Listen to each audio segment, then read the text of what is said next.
മൂപ്പര് റൂമിൽ കയറിയിട്ട് ഫാൻ്റെ സ്വിച്ച് ഇട്ട് നോക്കുമ്പോണ്ട് ഫാൻമെന്റ് 6 പാമ്പ് നിൽക്കുക. കണ്ടപാട് ഇവരെ ഓടി.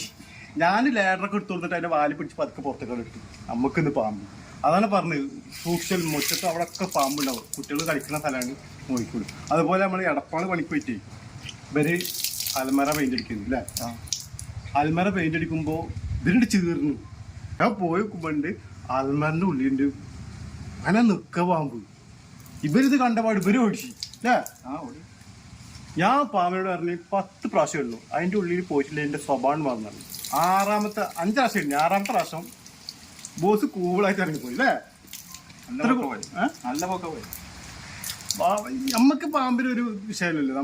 എവിടെ നമ്മള് വട്ടക്കുളത്ത് പണിക്ക് പോയിട്ട് ഫ്രിഡ്ജിന്റെ ഉള്ളിൽ ഇങ്ങനെ നിക്കുക. ഫ്രിഡ്ജിന്റെ ഉള്ളിൽ ഞാൻ പതുക്കെ പോയിട്ട് ഇങ്ങനെയൊക്കെ അല്ലേ ഈ പാമ്പിനെ പിടിച്ച് പതുക്കെ കണ്ട് പിടിച്ച് മുറ്റത്ത് കണ്ടു അല്ലേ.